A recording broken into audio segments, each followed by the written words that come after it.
여러분 반갑습니다. 오늘도 새벽 돌베개에 나오신 모든 성도님들을 주님의 이름으로 환영합니다. 주의 은혜로 우리 모두가 또 이렇게 목요일을 시작할 수 있게 되었는데요. 오늘도 역대상 말씀 묵상하고 또 이 말씀으로 이 하루도 잘 살아가는 우리 모두가 되기를 바랍니다. 오늘 우리에게 주시는 하나님의 말씀은 역대상 14장 1절로 2절까지의 말씀과 17절의 말씀입니다.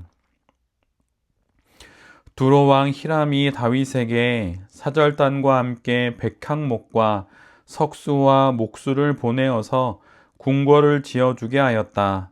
다윗은 주님께서 자기를 이스라엘의 왕으로 굳건히 세워주신 것과 그분의 백성 이스라엘을 번영하게 하시려고 그의 나라를 크게 높이신 것을 깨달아 알았다. 다윗의 명성이 온 세상에 널리 퍼졌고 주님께서는 모든 나라들이 다윗을 두려워하게 하셨다. 아멘. 오늘은 역대상 14장의 말씀을 갖고 땅의 형통을 통해 하늘의 은혜를 더욱 깨달아야 합니다. 땅의 형통을 통해 하늘의 은혜를 더욱 깨달아야 합니다. 라는 제목으로 함께 하나님 말씀을 나누도록 하겠습니다. 오늘 우리에게 주어진 매일 성경의 본문은 다윗이 궁전을 건설하는 그 장면을 기록하고 있습니다. 그런데 이 일의 중심에 있는 인물은 다윗이 아니라 두로 왕 히람입니다. 페니키아의 도시인 두로는 해양 무역으로 유명한 도시입니다. 히람은 다윗의 궁궐 건축을 위해 레바논의 백향목과 또 숙련된 석수와 목수를 다윗에게 보내줍니다. 그리고 이뿐만이 아니라 이후에도 히람은 솔로몬이 성전을 건축하고자 할 때에도 동일한 도움을 그에게 주게 됩니다. 무슨 연유로 두로왕 히람이 이렇게까지 적극적으로, 그것도 다윗뿐만 아니라 그의 사후 그의 아들인 솔로몬까지 돕는 것일까요? 그 이유를 다윗은 잘 알았고 그것을 오늘 본문 2절에 이렇게 기록해 놓고 있습니다. 다윗은 주님께서 자기를 이스라엘의 왕으로 굳건히 세워주신 것과 그분의 백성 이스라엘을 번영하게 하시려고 그의 나라를 크게 높이신 것을 깨달아 알았다. 첫째, 다윗은 자신이 히람 왕의 적극적인 도움을 받게 된 이유가 하나님 때문임을 깨달았습니다. 하나님께서 이 모든 일을 주도하시면서 다윗을 왕으로 세우시고 또한 그를 도우시는 것이지요. 둘째는 다윗은 자신이 왕이 된 이유가 있기 때문에 형통의 복을 누리게 되었음을 또한 알았습니다. 다윗이 왕이 된 것은 한 개인으로서의 영광을 누리기 위함이 아니라 하나님 백성 이스라엘을 번영하게 하시기 위한 하나님의 뜻이었기 때문입니다. 놀랍게도 다윗은 자신이 누리게 된 이 땅에서의 형통을 통해 하나님을 더욱 뚜렷하게 볼 수 있었고 또 하늘을 더욱 밝게 볼 수가 있었습니다. 자신이 받게 된 이 모든 것이 하나님으로부터 왔다는 것을 깨달았던 것이죠. 그리고 자신이 누리는 형통에 담긴 하나님의 뜻을 그는 잘 알게 되었습니다. 다윗의 이런 지혜와 또한 통찰이 우리 모두에게도 있으면 정말 좋겠습니다. 이 땅을 살아가면서 예상치 못했던 도움을 받고 뜻밖의 지원과 또 지지를 받는 일들이 있지요. 또 그것을 통해서 일이 잘 풀릴 때 우리 모두는 기뻐하게 됩니다. 그러나 그 기쁨을 넘어서 이를 통해 하나님과 또 하나님의 뜻을 더욱 밝히 보게 되고 또 깨닫게 되는 우리 모두가 되어야 할 것입니다.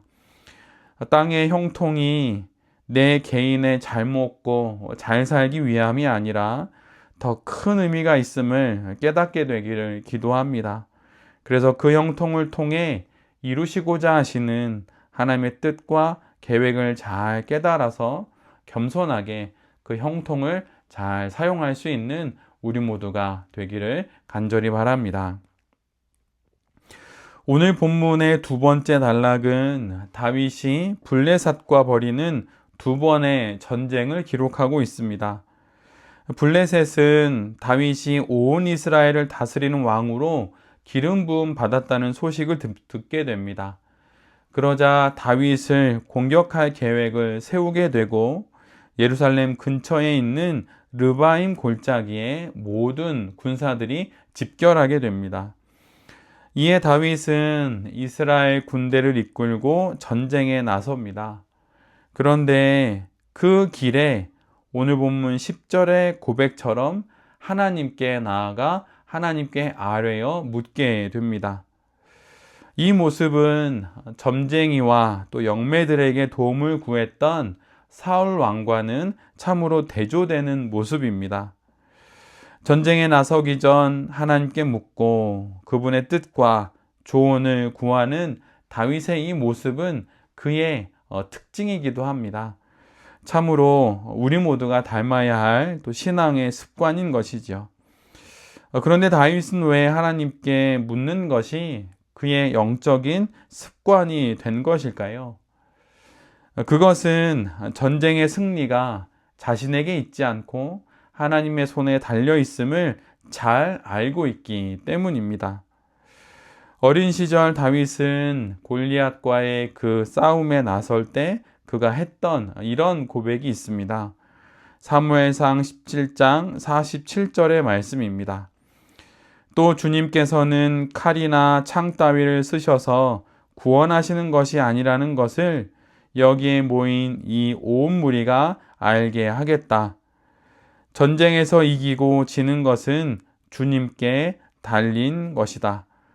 주님께서 너희를 모조리 우리 손에 넘겨주실 것이다.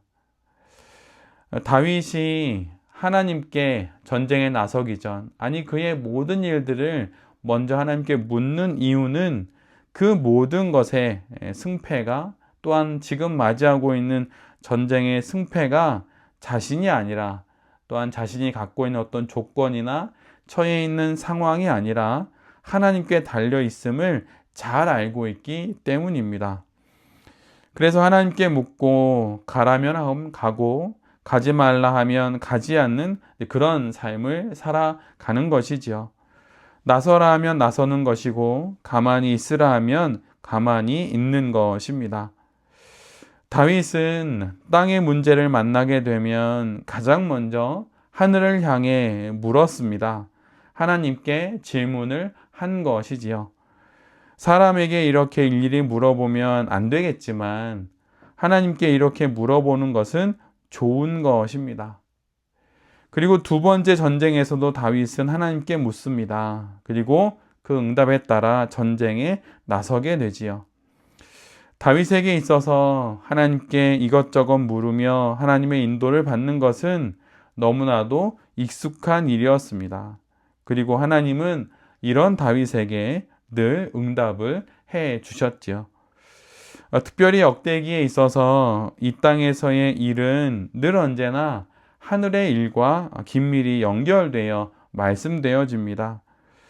이 땅의 일들은 하늘의 뜻을 반영하는 통로가 되고 수단이 된다는 것을 특별히 역대 상하는 그 말씀을 통해 우리 모두에게 전해줍니다. 그래서 다윗은 날마다 하나님께 하나님의 뜻을 묻는 것이죠. 우리 모두도 우리의 모든 일들을 이렇게 하나님께 물어야 할 것입니다. 그리고 하나님께 묻는다는 건 결국 하나님께 기도한다는 것이죠. 그런데 이런 오해는 하지 않았으면 합니다. 소위 하나님 저 뭐 먹을까요? 하나님 저 이것 할까요? 저것 할까요? 이런 식의 질문 말고 삶의 크고 작은 일들을 참으로 진지하게 하나님께 묻고 그분의 의견을 듣고 매일매일 살아가 보는 우리 모두가 되면 정말 좋겠습니다.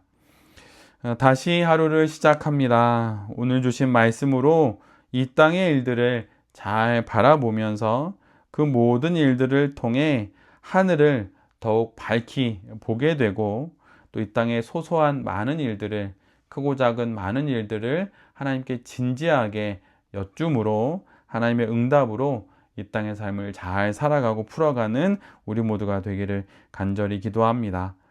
새벽 돌베개의 모든 성도님들과 또 이 말씀을 전하는 제 자신이 땅의 일을 통하여서 더 높고 더 깊은 하나님의 뜻을 알고 또 하늘을 더욱 밝히 보게 되는 거룩한 성도들이 될 수 있기를 간절히 기도드립니다. 아멘. 기도하겠습니다.